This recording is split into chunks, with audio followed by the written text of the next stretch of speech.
పాత్రికేయ మిత్రులందరికీ కూడా నమస్కారం, స్వాగతం. మీ అందరికీ తెలుసు, నేను మొన్న ఈ ఒక 2 days బ్యాక్ ఈ భావనారాయణ స్వామి దేవస్థానానికి సంబంధించి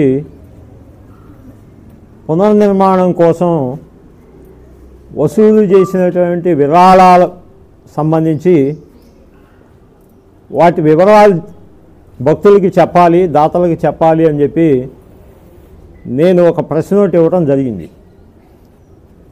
దాని మీద మరి మాజీ శాసనసభ్యులు గౌరవనీయులు కోన రఘుపతి గారు ఒక ప్రెస్ మీట్ పెట్టి ఏదో ఆయన కొంత వివరణ ఇవ్వడం జరిగింది. దాంట్లో ప్రత్యేకంగా నా గురించి కొంచెం మాట్లాడినందువల్ల ఇంకా దానికి తోడు ఇంకా దేవాలయానికి సంబంధించి ఇంకా కొన్ని అంశాలు ఉన్నాయి. వాటన్నిటిని కూడా మీ ద్వారా బాపట్ల ప్రజలకి, భక్తులకి, దాతలకి చేరవేయాలనే ఉద్దేశంతో ఈ రోజున ఈ ప్రెస్ మీట్ పెట్టడం జరిగింది.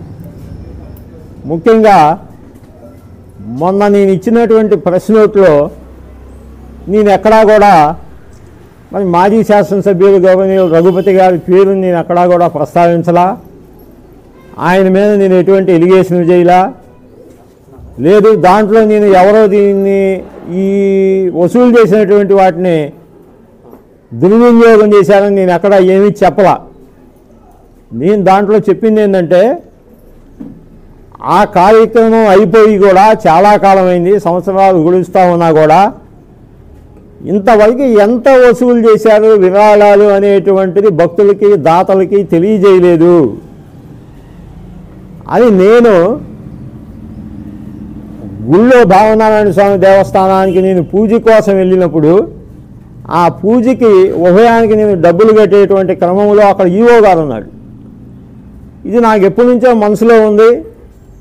బాపట్ల పట్టణంలో చాలామంది కూడా బహిరంగంగా మాట్లాడలేక భయంతోనో లేకపోతే ఇంకోటితోనో లేకపోతే కొంతమంది మీద గౌరవంతోనో ఈ విషయాన్ని బయటికి చెప్పట్లా, కానీ మాట్లాడుకుంటున్నారు.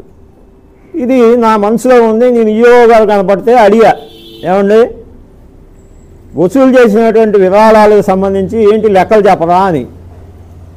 ఆయన చాలా క్యాజువల్గా, ఈజీగా,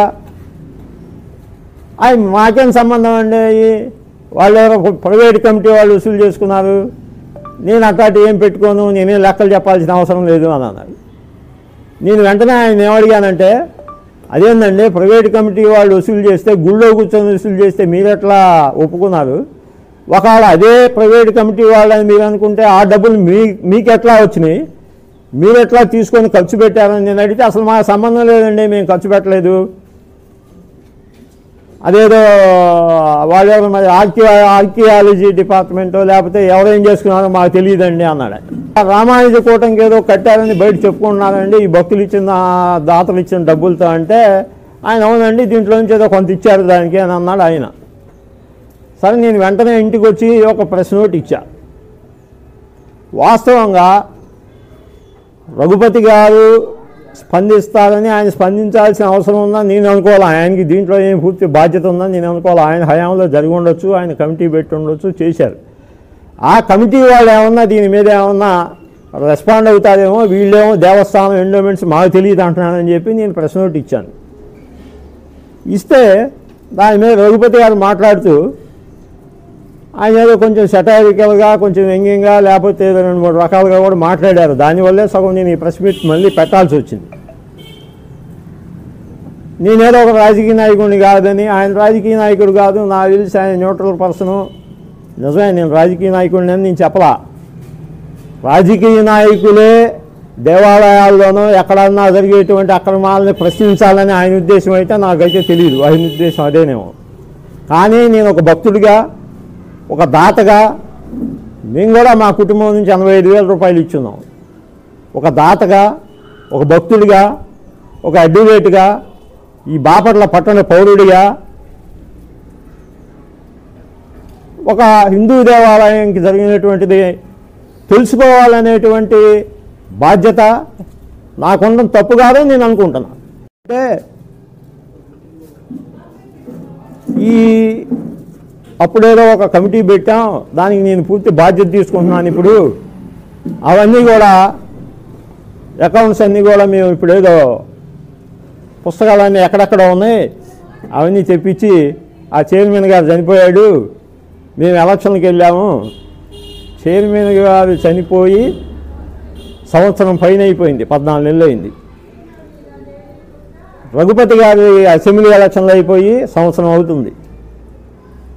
అయినా అసెంబ్లీ ఎలక్షన్లకి ఈ డబ్బులు వసూలు చేసిన కమిటీ లెక్కలు చెప్పడానికి, లెక్కలు ఎంత వసూలు చేశారో విరాళం అడిగా, అది చెప్పడానికి, దానికి ఆయన చెప్పేటువంటి కారణం అసందర్భం. పైగా అదే ఆయన చెప్పాల్సిన పని లేదు, ఏదో కమిటీ వాళ్ళు చెప్పాలి. నేను చెప్పినట్టు ఆయన ఎందుకు ప్రతిస్పందించాడో నాకు తెలియదు. ఇంకో విషయం, ఇప్పుడు ఈ సందర్భంగా ఒక కొత్త కోణం బయటకు వచ్చింది. నేను అడిగింది మీరు ఎంత విరాళాలు సేకరించారో చెప్పమంటే, ఆయన ఆ డబ్బులన్నీ మేము బ్యాంకులో పెట్టి కమిటీ వాళ్ళు మేమే ప్రతి రూపాయి ఖర్చు పెట్టాము అని చెప్పాడు. అంటే ఈఓ చెప్పిన మాటకి వీళ్ళు చెప్పేది, ఈఓ ఏం చెప్పాడు, మాకు దేవస్థానానికి ఎండోమెంట్స్ డిపార్ట్మెంట్కి సంబంధం లేదు అంటే, ఇప్పుడు వీళ్ళు ఇన్ని కోట్ల రూపాయలు కోట్లలో వచ్చినాయి అని చెప్తున్నారు, వస్తు రూపేణా వచ్చిందని చెబుతున్నారు.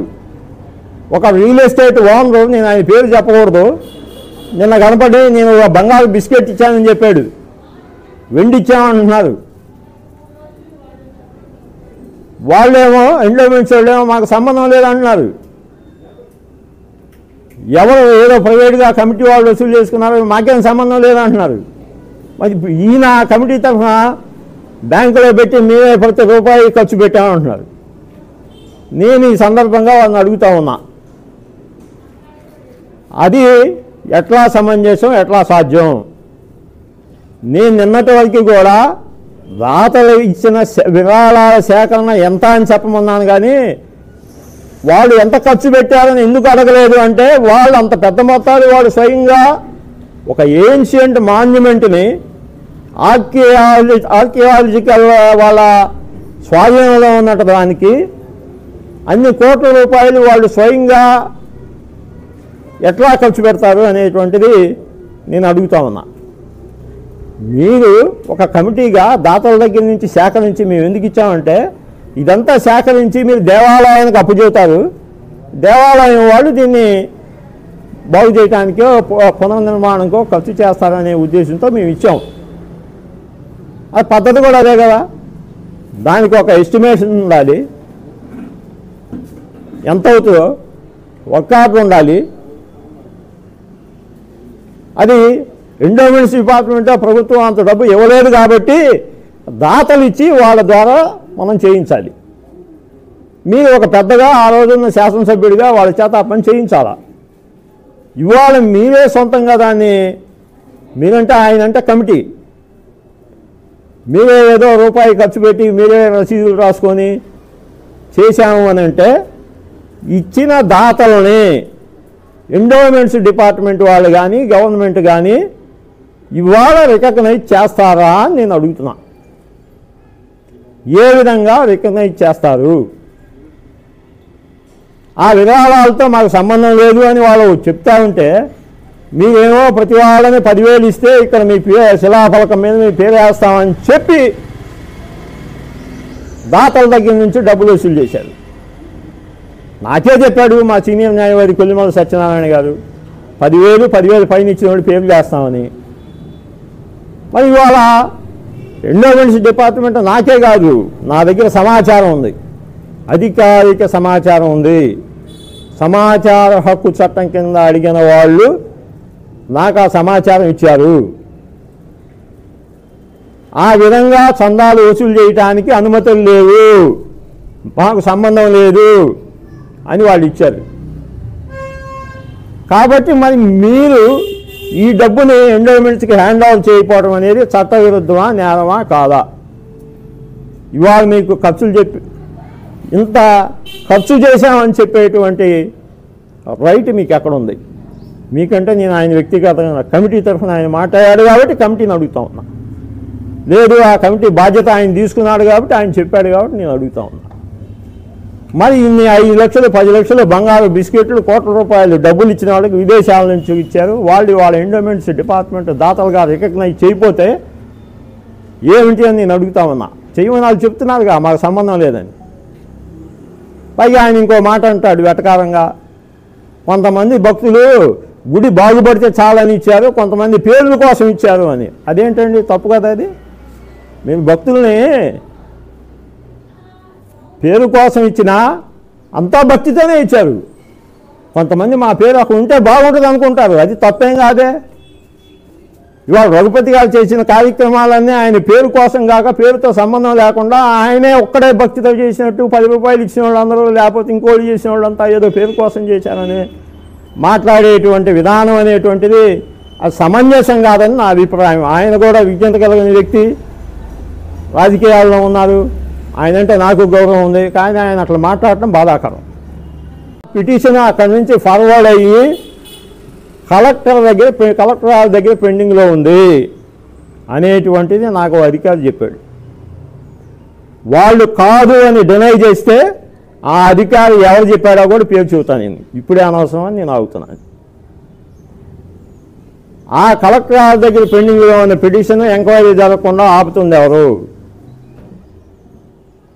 ఆ కలెక్టర్ దగ్గర పిటిషన్ పెండింగ్లో ఉంది కాబట్టే హడావుడిగా పుస్తకాలన్నీ ఎక్కడెక్కడో ఉండి, అంటే ఆయనే చెప్పండి, నా పుస్తకాలన్నీ కూడా ఎక్కడెక్కడో ఉన్నాయి, కలెక్ట్ చేసుకోవడానికి కూడా టైం పట్టిందని. అంటే మీరు 2 సంవత్సరాల క్రితం అయిపోయిన కార్యక్రమానికి పుస్తకాలు ఎక్కడ ఉన్నాయో కూడా ఇంతవరకు తెలియని స్థితిలో ఉన్నారంటే దాతలు ఇచ్చిన డబ్బుల మీద ఏ విధమైనటువంటి మీరు ఏ విధంగా వ్యవహరిస్తున్నారో ఆ కమిటీ వారు కానీ దానికి సంబంధించిన పెద్దలు కానీ నేను అడుగుతా ఉన్నా. ఆ రోజున భావనారాయణ స్వామి సాక్షిగా ఆయనే చెప్పాడు, ప్రతి పైసాకి మేము లెక్క చెబుతామని, దాతల పేర్లన్నీ అందుట్లో గుళ్ళో వేస్తామని. ఆ పిటిషన్ ఏమైంది? ఆ పిటిషన్ ఎంక్వైరీ జరగకుండా ఎవరు ఆపుతున్నారు? ముందు వైపు కొట్లు లాంటివి కట్టడం అనేటువంటి సమంజసం. దాంట్లో మీరేం చేశారు? ఇవాళ ఒక లాడ్జి కట్టారు, పైగా దాన్ని భావనారాయణ సంఘంలో కలిపామని చెబుతున్నారు. అంటే అది దేవస్థానం ఆస్తి, దాంట్లో వచ్చే ఇన్కమ్ దేవస్థానం.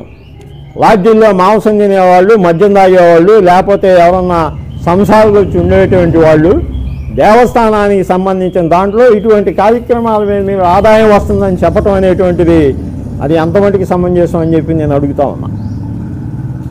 కాబట్టి ఆ రామాయణకూటం దాతలను మీరు సంప్రదించకుండా చేసినటువంటి అంశం తప్పు అని కూడా ప్రజలు మాట్లాడుకుంటున్నారు.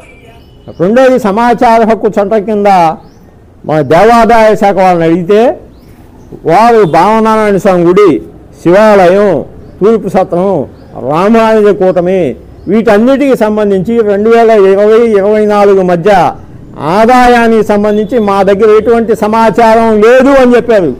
ఆదాయం అంతా ఏమైపోయిందో అధికారులు చెప్పాలి, అన్నిటికీ బాధ్యత తీసుకున్నటువంటి రఘుపతి గారు కూడా చెప్పచ్చు, మాకేం అభ్యంతరం లేదు.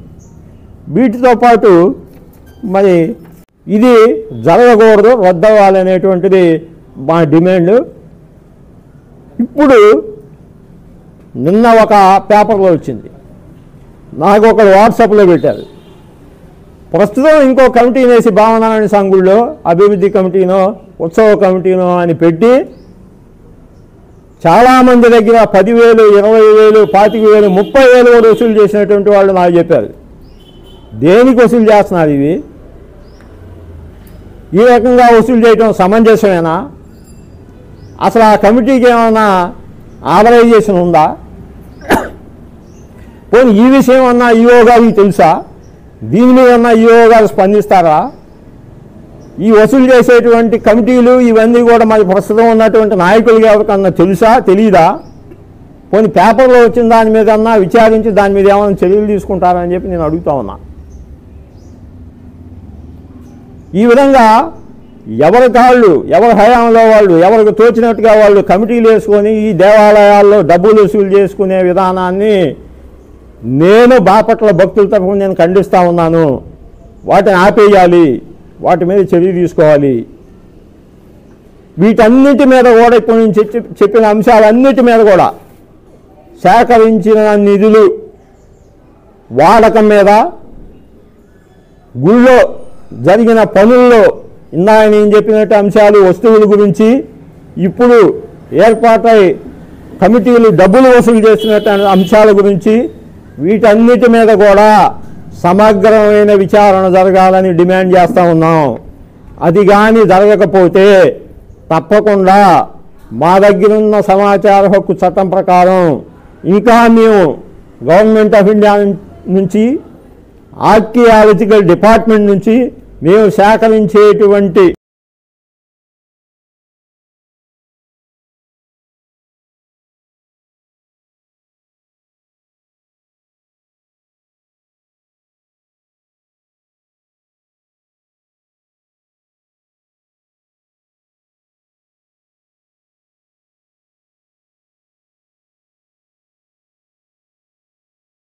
మన రఘుపతి గారి మీద నాకు వ్యక్తిగతమైన ద్వేషం ఏం లేదు, ఇంకోటి మీద ద్వేషం లేదు, ఇంకోటి మీద ప్రేమ లేదు. భక్తుల కోసం, దేవాలయాల వ్యవస్థ కోసం నేను పనిచేస్తూ ఉంటానని చెప్పి సందర్భంగా